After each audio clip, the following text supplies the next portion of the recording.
We listen, we don't judge. We listen with no judgment. Indaba ka-Anonymous osibhalele namhlanje ifundeka kanje. Umama wami wabulala umngani wami. Ngiyabingelela kuwe dadewethu nakumphakathi wala ekhaya. Abazali bami bebashadile kodwa kuthe lapho sengenza khona ugrade 6 bahlukana badivosa. Ubaba wahamba ke ekhaya kwasala mina nomama. Kusukela lapho ke ubaba bengimbona uma kuvalwe izikole kuphela. Kuthe lapho sengenza khona ugrade 8 sekuzophela unyaka ngathola umngani. Into eyangenza ukuthi ngibe umngani naye ukuthi wayengathandi isixuku kanti nami vele nginjalo. Umngani wami ke wayehlakaniphile emsebenzini wesikole ubehamba phambili. Ngangikujabulela lokho kakhulu ngoba nami bese bengibona othisha bethi ngikhuphulile izinga. Ngoba wayengisiza kakhulu umngani engifundisa. Mina ke ngaphambi kokuthi ngihlangane nalomngani, ngingasho ukuthi ngangingahlakaniphile kangako, ngangikahle nje.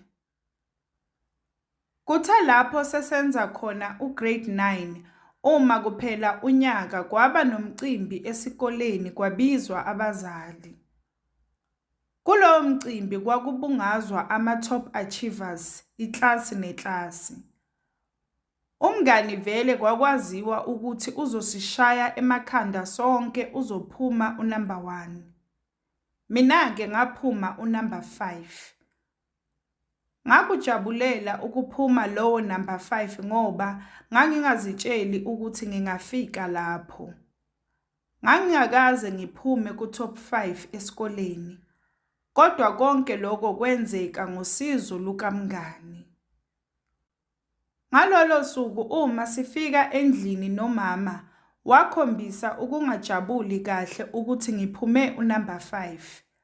Wathi akwanele okungcono kube ngiphume unumber 2 ke. Ngamthembisa ukuthi ngizokwenza kangcono ngonyaka ozayo. Kwaba ngathi uyangizwa wehlisa umoya. Saqhubeka isikhathi safunda ugrade 10 sinomngani. Lapho ke ngaphuma unumber 3. Nalapho futhi wathetha umama ethi kanti umngani akangisizi ngani ukuthi ngifane naye ngiphume unumber 1. Ethi kanti ngoba sihlezi sifunda sisuke sifunda ini. Ngambona nje ukuthi ayimphathi kahle lento yokuthi umngani uyangehlula. Kuthe lapho sesenza khona ugrade 11. Ngelinye ilanga umama wathi angicele umngani asivakashele impelasonto yonke sizokwazi ukufunda kahle. Sasizobhala imaths ngomsombuluko. Nangempela ke ngamcela umngani wathi kuzomela sihambe sobabili ngiyomcela kumama wakhe. Ngenhlanhla ke umama wakhe wavuma. Sahamba ke nomngani saya ekhaya, safunda nje impela hayi into yokudlala. Nomama naye emujabulele umngani. Kuthe ngesonto ekuseni wangicela ukuthi angimluke. Ngamqaqa ke ngamluka. Ngenkathi ngimluka umama wayelokhu eshanela phansi. Shuthi kushaneleka nezinwele zakhe. Ngangithi uyozilahla. Kanti ufuna ukwenza ukungcola ngazo. Ngaqeda ke ukumluka umngani ngase ngemphelezela kubo. Kuthe nje cishe emva kwesonto, umama wathi ucela ngimboleke i-album yami. Ngamnikeza ke nginganakile ukuthi uzoyenzani. Zaqhubeka izinsuku kwathi nje ngelinye ilanga sisesikoleni ngebreak. Umngani wakhala ngekhanda elimphethe. Ngamphelezela ke ukuyophuza amanzi. Yaphela ibreak sabuyela eklasini. Wathi umngani lekhanda alifuni ukuphela. Ngathi akayobika kuthisha wanqaba wathi ngoba vele nesikole sesizophuma. Nami ngase ngikhathazekile ukuthi kanti ikhanda elibuyaphi leli ngoba phela nelanga alishisi ngaleyo ndlela. Saphuma-ke isikole ngamphelezela umngani. Sifika vele abazali bakhe abekho. Ngamhlalisa waze wathi uyalala. Ngahamba-ke nami ngaya ekhaya. Kwakungavumi ukuthi ngimshiye, ngangishaywa nje olunye uvalo. Kuthe nje ntambama ngamfonela ngambuza ukuthi unjani, washo ukuthi selokhu enjalo. Ngaphatheka kabuhlungu. Ngalelo langa-ke ngalala ngekhala, inhliziyo yami ibuhlungu. Ngakusasa ngaselwa, ngaphuma ekhaya ngaqonda esikoleni ngangayi ukuyolanda umngani ngoba ngangizitshela ukuthi ungishiyile. Vele-ke besijwayele ukuhamba sonke uma siya esikoleni. Ngafika engekho esikoleni, othisha bembuza kimi. Ngabatshela-ke ukuthi angimazi kodwa izolo ubephathekile. Ngalelo langa ngangizizwa nje sengathi ngilahliwe. Lwaba lude usuku lwami. Ngaphuma esikoleni ngaqonda kubo. Ngafika kubo ngathola kungekho muntu. Ngathi nje ukuhlala kancane ngaphandle. La sengithi ngiyahamba khona kwaqhamuka imoto yamama wakhe.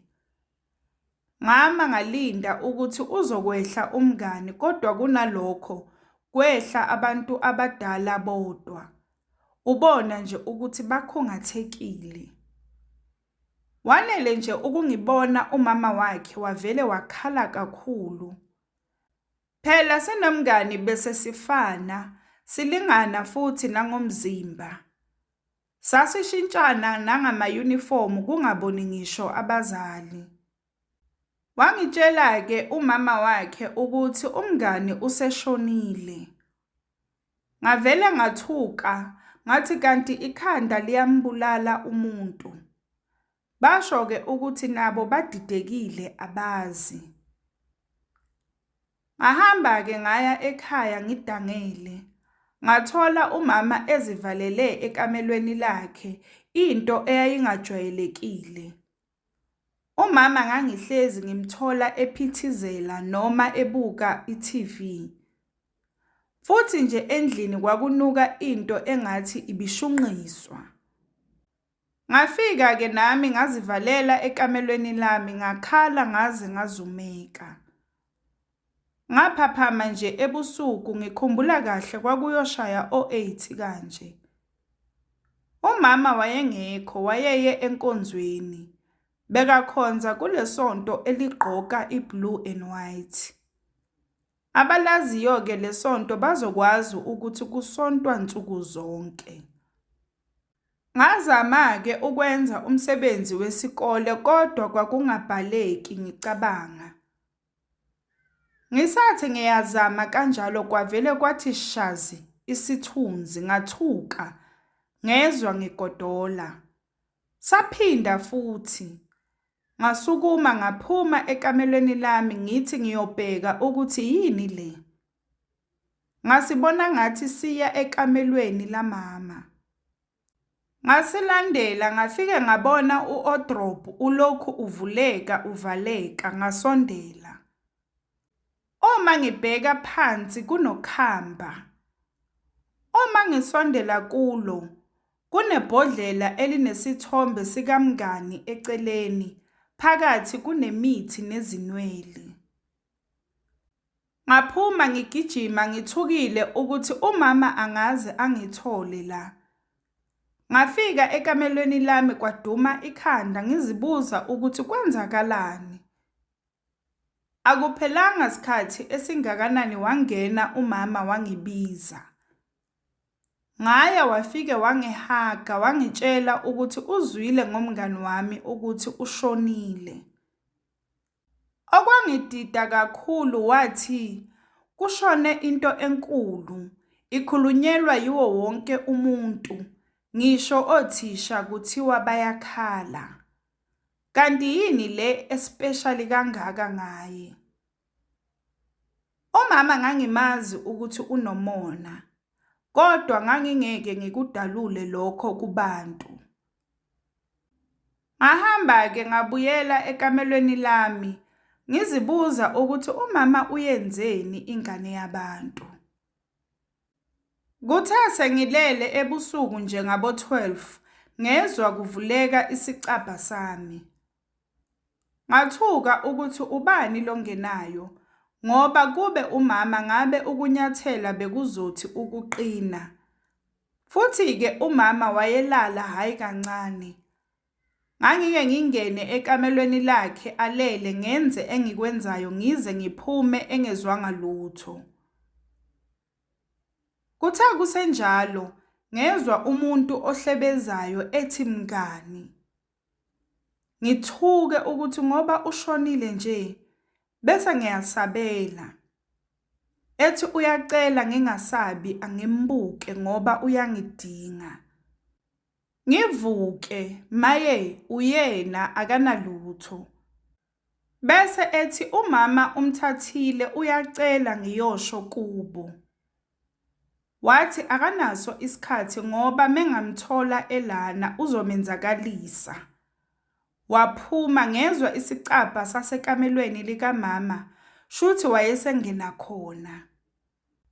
Ngasala ngithukile ngizincinza ukuthi angiphuphi yini, kodwa ngangingaphuphi-ke bekwenzeka ngempela. Kwaze kwasa ngibhekile ngicabanga ukuthi into engizoyithini-ke lena. Ngizibuza ukuthi uma ngiyikhuluma lento, umama mayeboshwa ngizokwenza njani? Ngangimthanda impela umama, kodwa wayebulala mina ngokuthatha umngani wami oyenginika ithemba engiphakamisa nami.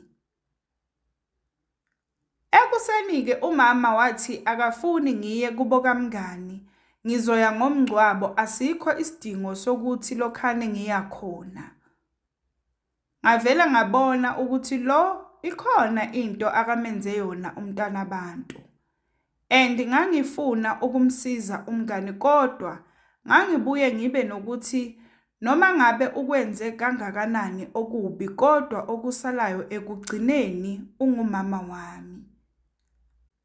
Ngahamba-ke ngaya esikoleni lokhu ingidla le ndaba, ngingakhoni ngisho ukufunda. Kuthe ngebreak ngaya kuthisha wesiZulu. Ngafika ngamxoxela, kodwa ngangayisho ngqo. Ngayibeka ngathi indaba nje engiyibone ku-social media. Wathi uthisha lowo muntu usuke ethwetshuliwe, and uma ekwazi ukubuya ezofuna usizo, lo muntu osuke emthwebulile usuke engakakwazi kahle, noma izidalwa zakubo ziyamlwela. Ngoba bekumele engabonakali, kepha kuzwakale izwi kuphela. Nakhona futhi kwabanye kwalelo lizwi aliphumi. Wachaza nje ngezindlela eziningi. Ngathuka kodwa ngangambonisi uthisha. Ngabona ukuthi la kuyaphoqa ukuthi ngimsize umngani. Ngoba uthisha wangichazela nobungozi bomuntu othwetshuliwe nabomuntu othwebulile. Ngabona ukuthi mayefa umama, yimi futhi okomele nginake labo bantu. Phela ngangingazi ukuthi uzogcina ngomngani noma usazoqhubeka nakwabanye. Ngabona ukuthi mangithula ngingasho, umama nami ngelinye ilanga kukhona angangenza khona. Nangempela-ke, kuthe makuphuma isikole ngaqonda khona kubo kamngani. Ngafika ngacela umama wakhe, wangihlonipha futhi wasukuma emakhandleleni. Ngahlala naye phansi, ngaqala ngokumbuza ukuthi ngenkathi eshona umngani ubenjani. Washo ukuthi uthe uphelelwa amandla kanti namehlo awasaboni kahle, base bemphuthumisela esibhedlela wafike washonela khona-ke. Ngangisaba ukumtshela kodwa kwakumele ngikhulume. Ngamcela-ke ukuthi lento engizomtshela yona ngicela engaphakamisi umoya. Ngase ngiyasho-ke ukuthi usibanibani usekhaya ku-wardrobe wakamama. Nami angazi ukuthi umama umthathe kanjani. Ngamlandisa kahle kusukela ngibona isithunzi kwaze kwafika la umngani ethi angizosho kubo. Ngasho nokuthi umama ubethe ngingezi lapha ekhaya. Wathuka lo mama wahlahla amehlo. Ngamcela ukuthi akazame imizamo yokuthi bamsize umngani mane behluleke bezamile.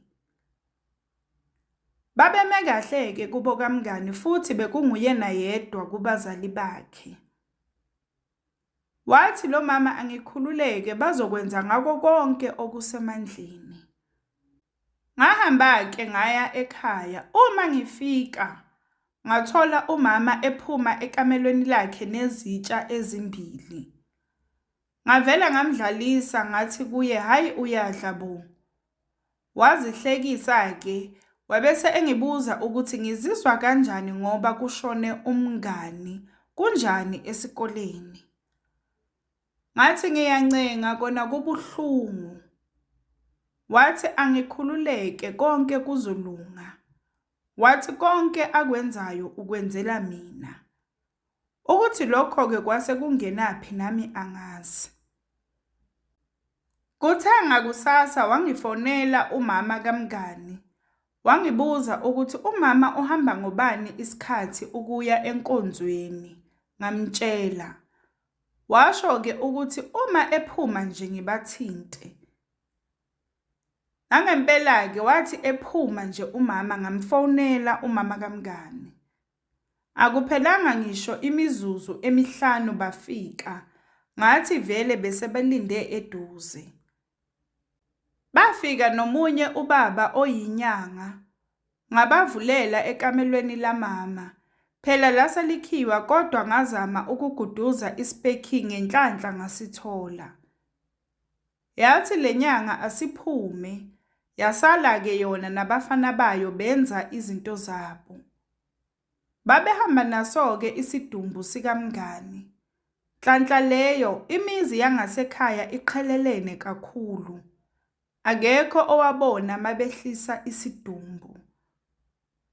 Ngangifisa ukuthi umama abe khona ukuze abone kunyandululwa amanyala wakhe.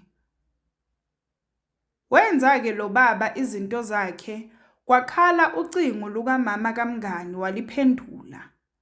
Makaqeda wathi uthi lo baba asiphumeni sihambe manje yena nabafana bakhe bazosilandela.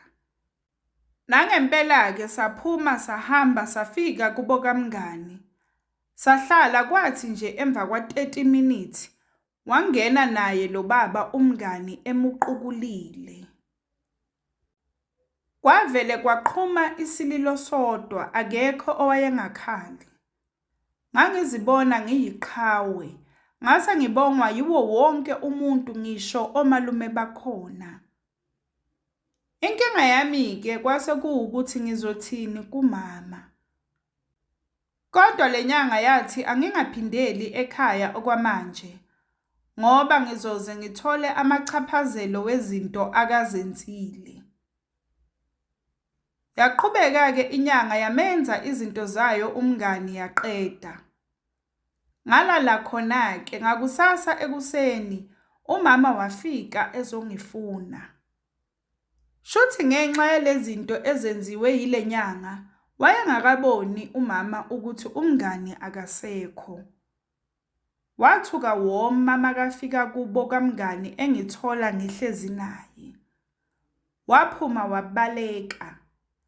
Vele-ke lenyanga yayishilo ukuthi bangamenzi lutho umama yena useqedile. Kwandlula izinsuku ezimbili lutho ukufona umama. Nami ngangisaba ukuya ekhaya. Ngapha angisayi ngisho esikoleni phela zonke izinto zami zisekhaya. Bagcina bengiphelezela-ke. Safika ekhaya sathola umama elele embhedeni omele amagwebu emlonyeni. Eduze kwakhe kunamaphepha wamaphilisi a-EMT nencwadi yokuxolisa. Angifuni ukuqamba amanga, ngabuzwa ubuhlungu ngoba phela ekugcineni wayengumama wami. Emva kokufihlwa kukamama, ngahamba ngayohlala kubo kamngani, naye umngani walulama kodwa wayengasafani nasekuqaleni. Bamuhambisa-ke kuma-therapy session, waba ngathi uba ngcono. Wayesebizwa ngoMafavuke. Bekahlezi engibiza ngeqhawe lakhe. Safunda-ke isikole saze sasiqeda, ngilokhu ngihlala khona kubo kamngani ngiphatheke kahle. Sawuphatha kahle futhi umatric, sase sihlukaniswa ukuyofundela. Yena waya eCape Town, mina ngaya eGoli. Nakhona futhi e-university umama kamngani wayenginakekela ngakho konke engikudingayo. Sasikhulile-ke manje sinomngani. Uphila impilo yakhe nami ngiphila impilo yami. Akusafani ngenkathi sisakhula. Kodwa sisathandana kakhulu. Nakubo futhi basangithatha njengengane yakhona. Engakuthola-ke ngomama ukuthi kade waqala ukuba nenhliziyo embi nomona kusukela esakhula. Kuningi nje engakuthola ngaye, kungaphela unyaka mangingathi ngiyachaza. Bantu bakithi, umona awukhokheli. We listen, we don't judge. We listen with no judgment. Sacela usitshele ukuthi ucabangani ngendaba ka-Anonymous osibhalele namhlanje lapha ku-comment section. Sacela ungakhohlwa ukulike, ushare, usubscribe. Ungakhohlwa ukuthi ukusubscribe it's for free, awubhadali lutho.